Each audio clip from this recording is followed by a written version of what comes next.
Welcome to the Deep Dive. Today, we're really digging into India's economy. It's complex, multifaceted. We'll be looking at its ambitious growth, sure, but also the big challenges and, where it sees itself on the global stage. We got a whole range of sources here for you: policy analysis, international relations stuff, ground-level impacts, even those big visions for 2047.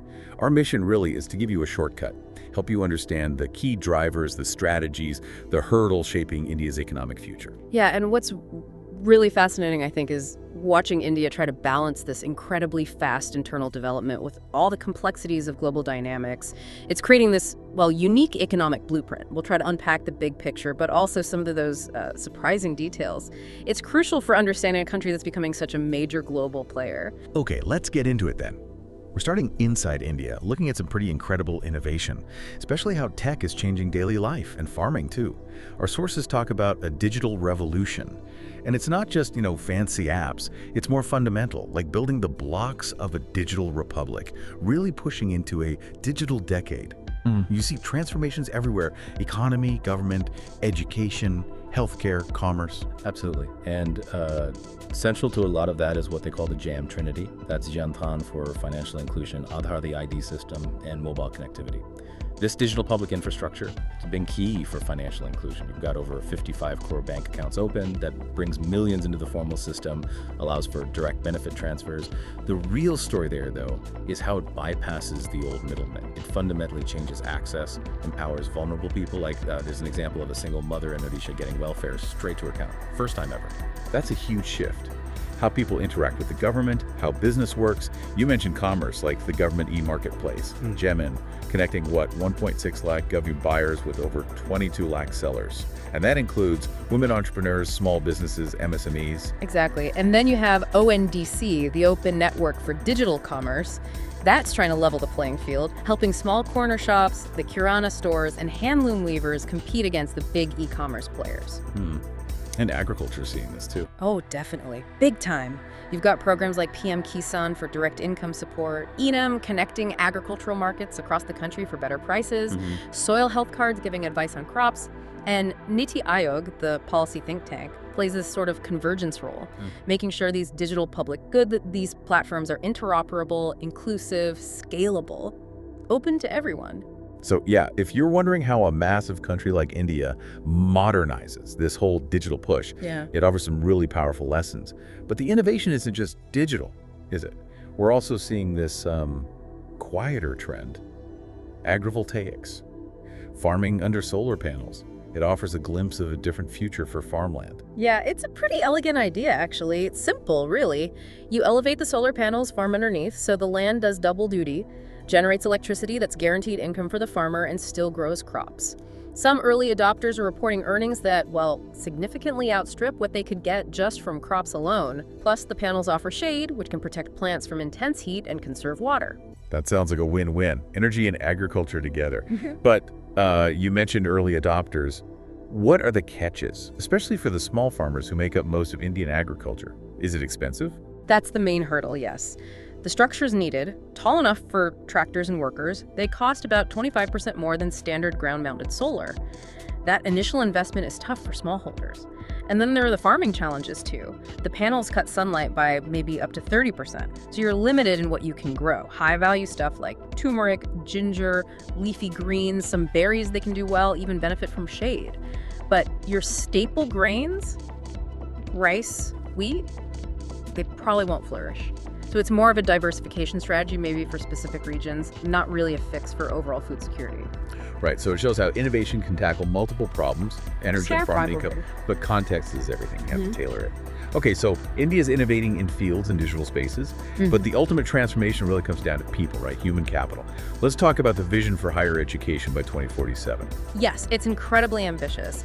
The goal is to be among the top 3 higher education systems globally, a gross enrollment ratio of 75% by 2047, and attracting over 2 million international students every year. It's not just about scale, it's about quality, inclusion, creating innovators, global citizens. Okay, getting there will need big changes though. What kind of reforms are we talking about? Curriculum, teaching, how they assess students?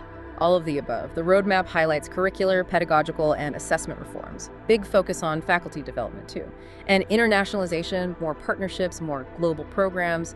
And it's not just academics. There's a push for sustainability, green campuses, net zero goals, and social responsibility, getting students involved in rural immersion programs, community service. You can really imagine the potential impact there, not just for individuals, but for India's global standing, creating innovators, cultural ambassadors. All right, let's shift gears slightly. How are specific policy decisions shaping the economy right now?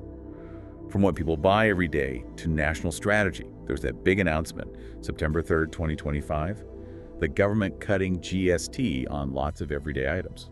Yes, that was pretty significant. GST rates on things like hair oil, soap, shampoo, toothbrushes, toothpaste, bicycles, kitchenware. They dropped from 18 or 12% down to just 5%. And even more, essentials like UHT milk, paneer, all Indian breads, they went to a zero rate, nil GST. The timing seems strategic, right before the festival season. The idea being to boost domestic consumption, which is a key strength for India's economy. Make things like stationery, clothes, shoes cheaper, put money in people's pockets, basically. Exactly, leverage that domestic demand. But not every part of that GST change was universally cheered. There was controversy around the GST Council also cutting the rate for some tobacco inputs, specifically beedi wrapper, tendu leaves, and Indian katha from 18% down to 5%. It highlights that classic policy dilemma, doesn't it? Trying to boost the economy, support certain livelihoods, versus public health concerns, especially with something like beedies. It's a tricky balance. Yeah, a really clear example of those trade-offs governments face. Uh-huh. Okay, so stimulating consumption is one thing, but to sustain growth long-term, towards that Viksit Bharat by 2047 goal, you need a solid macroeconomic strategy, right? A coordinated approach. Absolutely. And the Confederation of Indian Industry, the CII, they've put forward some key recommendations here. Things like a calibrated approach to inflation management, fiscal prudence keeping deficits in check, both center and states, stable monetary policy, and critically, a big push for statistical modernization, getting better, more reliable data to actually understand what's happening in the economy. And these specific proposals that stand out, I saw mentions of coordinating fiscal and monetary policy, managing food price spikes. Yeah, things like a potential Council for Fiscal Monetary Policy Coordination, a decentralized buffer stock mechanism for perishables like tomatoes, onions, potatoes, trying to smooth out those wild price swings we sometimes see. Also, a dedicated mission for climate adaptation in agriculture is proposed. And on the governance side, maybe a two-tier fiscal council system, a fiscal performance index for states. But underpinning all of that is the need for credible and quality data, maybe through an independent national statistical authority using AI, machine learning to improve things. That really gives you a sense of the scaffolding needed to support these big economic ambitions, keeping things stable. But beyond the macro picture, true growth has to be inclusive, doesn't it? Bringing everyone along. That leads us to initiatives like the Women's Economic Empowerment Index, the WE Index. This is something Uttar Pradesh started, a district-level tool. That's right, it's quite pioneering for India, a district-level tool specifically designed to track women's economic participation. It looks across 5 main areas, or levers: employment, education and skills, entrepreneurship, livelihoods and mobility, and critically, safety and inclusive infrastructure. The whole point is to make those inequities visible, so you can actually target interventions properly. And is it actually making a difference? Can you see how this data leads to changes on the ground? Well, one example given is in the transport sector in UP. The data showed very few women bus drivers or conductors.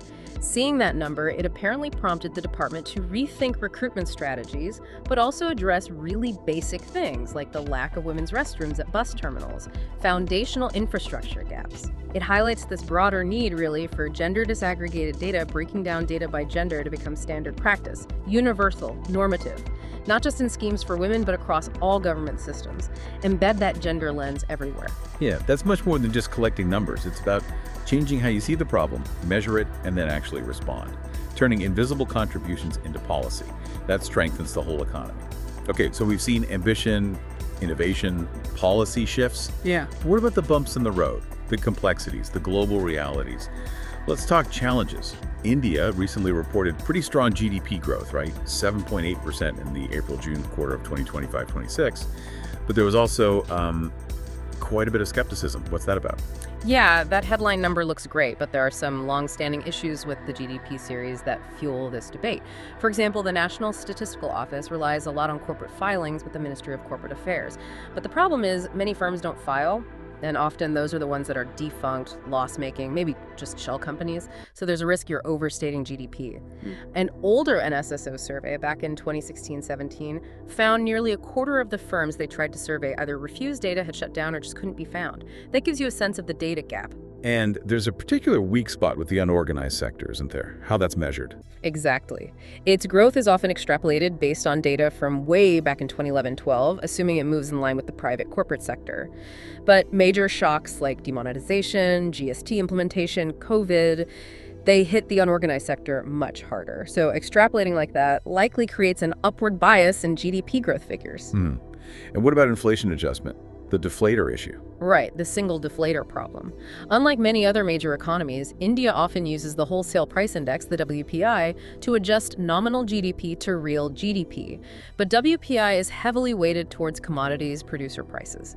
Using it as the only deflator can end up amplifying nominal gains, especially when commodity prices fluctuate wildly relative to service prices or wages. So manufacturing growth, for instance, might look higher in real terms than it actually is. Okay, so the takeaway for you, the listener, is that understanding India's growth requires looking past that single headline number. You need to be aware of these methodological debates. They really shape how we perceive the economy's health. Now, shifting to the workforce, we hear about rising youth unemployment around 19% for urban youth in July 2025. And that connects to the rise of the gig economy, doesn't it? It does, and a key vulnerability for gig workers right now is how they're treated under the Insolvency and Bankruptcy Code, the IBC. Currently, they're classified as operational creditors, which basically means if the platform they work for goes bust, they're way down the list for getting paid, right at the end of the queue. That's very different from formal employees whose unpaid wages get much higher priority. And the Code on Social Security, COSS, actually excludes Social Security payments for gig workers during insolvency too, so they're disadvantaged there as well. That's the current situation, yes. It leaves a big chunk of the workforce quite vulnerable if things go wrong with the platform. There are proposals for reform, though. Things like amending the IBC to recognize gig workers as workmen, at least in situations where they clearly depend economically on one platform. Also, potentially revising COSS to give their claims priority, and maybe creating specific rules that treat gig workers as a distinct category, acknowledging their unique status. It really shows you the human side of these big economic shifts and how laws need to catch up to protect people in this changing world of work. Okay, let's look at a huge infrastructure project now, the Great Nicobar Port. Its location is described as strategically pinpoint, right near the 6-degree channel, a major shipping lane. What are the perceived economic benefits? Well, economically, the location is key. Galathea Bay, where they plan to build it, has natural deep water, 18-20 meters.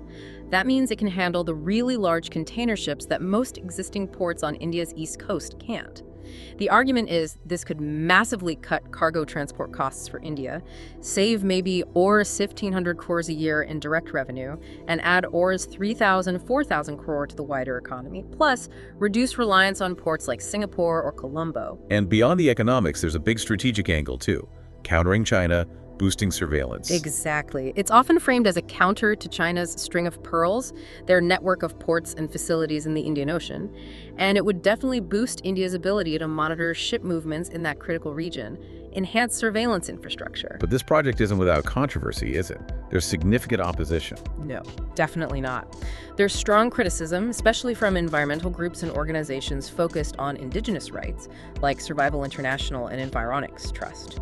They raise concerns about the impact on the unique ecology of Great Nicobar and the indigenous communities there. The official environmental impact assessment has been heavily criticized by opponents as rushed, incomplete, and scientifically flawed. They see it as a nefarious design, potentially harming the island. So it really throws up that fundamental question, doesn't it?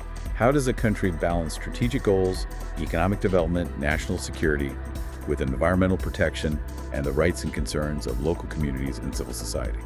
A very tough balancing act. Okay, let's zoom in again to the global stage. India's relationships with the big powers, it's always a complex dance, isn't it? Diplomacy, trade, Very complex. You see that with the US, for example. Former President Trump sending really mixed signals. One day saying, it looks like we've lost India and Russia to deepest, darkest China. Then literally the next day talking about a very special relationship with India, saying there's nothing to worry about. Whiplash. Meanwhile, you have the US pushing the EU to slap massive tariffs 100% on India and China for buying Russian oil, even though India says it's sticking to the price caps. How does India handle that kind of pressure? Well, India walks a careful line. Even though there might be economic logic in teaming up with China against U.S. tariffs, the underlying deep strategic rivalry and long-standing border disputes persist, especially after the clashes on the line of actual control in 2020. So a major strategic shift towards China seems very unlikely. Instead, India's strategy seems to be about leveraging its own strengths, particularly that huge domestic consumption base, to maintain autonomy, to avoid having its foreign policy dictated by the economic whims of foreign leaders. It's a real case study in pragmatic diplomacy, navigating this turbulent world, trying to maintain strategic independence while still engaging with everyone. Okay, as we head towards the end of our deep dive, let's look ahead. India's future strategies, its global role, how it's preparing for what's next. One area is the World Trade Organization, the WTO. There's a call for India to take the lead in steering WTO's revival, especially as a voice for the global South. Yes, but India also faces some criticism within the WTO, for instance, for sometimes stalling consensus on plurilateral initiatives. Those are agreements between smaller groups of members on things like investment rules or helping MSMEs. Its approach to the dispute settlement system, which is currently gridlocked, has also drawn some fire. India has appealed rulings into the void because the appellate body isn't functioning, rather than joining interim solutions. And on digital trade, e-commerce, India's been resistant to binding WTO rules, right? Citing the need for policy space because digital trade is still evolving so fast. That's been its stance at the WTO, yes. Although, pragmatically, it has included digital trade chapters in its bilateral free trade agreements, so it's a nuanced position. The big challenge for India, really, is how to engage constructively at the WTO, how to help reform it, but without sacrificing their hard-earned flexibilities, particularly the special and differential treatment provisions, S&DT, that give developing countries like India more leeway. So for you listening, this just shows the incredibly complex negotiations involved in global trade rules, and India's right in the middle of it, trying to shape rules that affect literally everyone. Now, for something really cutting edge, maybe even controversial, climate action through solar radiation modification, SRM, blocking sunlight, basically, why is research into this relevant for India? Well, the argument is that India is right on the front line of climate change. Its agriculture, water systems, ecosystems are all incredibly sensitive to climate shifts. So there's a case for India-specific research to understand how SRM might affect things like the crucial monsoon rains and what kinds of deployment might minimize risks for India. But just to be clear, the sources emphasize this isn't a magic bullet, right? SRM is seen as neither a substitute for cutting emissions nor a cure for climate change. More like a potential temporary measure to reduce extreme heat and buy time. Exactly. It's framed as a potential tool, maybe a last resort, not a replacement for mitigation and adaptation. But there's also a point about sovereignty and preparedness. India needs to understand this technology, where the leadership lies globally, and the risks of not studying it. It can't afford to be caught off guard if this becomes a major global debate or even deployment happens elsewhere. It raises a huge question for all of us, really. Yeah. Faced with climate crisis, how far do we go with these kinds of technological interventions? And who gets to decide? Who leads the research? Okay, finally, let's touch on India's digital future again, specifically data centers and AI infrastructure. There's a draft policy proposing a massive 20-year tax holiday for data centers. Good idea. Well, some sources really question the value of that.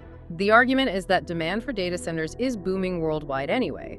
The market will likely deliver enough supply without any state incentive, so why spend public money subsidizing it?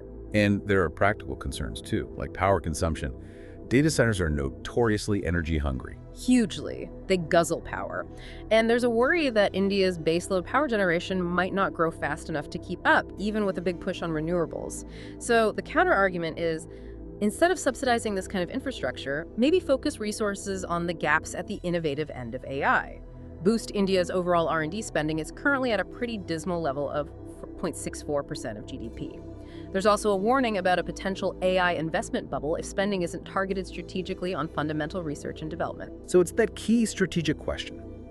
Where do you put the resources for technological leadership? Subsidize the infrastructure build-out or invest more in the foundational R&D and let the market handle the infrastructure? Wow, we've really covered a lot today. From that digital revolution touching farmers, the cleverness of agrivoltaics, those ambitious goals for higher education, India's economic story is clearly one of, well, huge ambition and constant adaptation. We looked at big policy moves like GST changes, the macroeconomic strategies, that really interesting WE index for women's empowerment, showing that balance between growth and governance. And we didn't ignore the tough stuff. The debates over GDP figures, the gig worker vulnerabilities, that complex Great Nicobar Project Balancing Act, and India's delicate dance on the world stage with trade and diplomacy. You see this constant striving towards that Viksit Bharat 2047 vision, becoming a knowledge superpower, building stronger institutions, using its unique strengths to tackle both internal challenges and global issues. So what does this all mean for you? Well, as India keeps rising, keeps navigating these choppy waters, its path is definitely going to reshape global economics, global politics. Understanding these dynamics isn't just academic, it's really about anticipating what comes next. So here's something to think about. Given everything we've discussed, the huge ambitions, the innovation, but also the deep challenges, what do you think will be the single most defining factor in whether India achieves its goal of becoming a truly developed economy by 2047?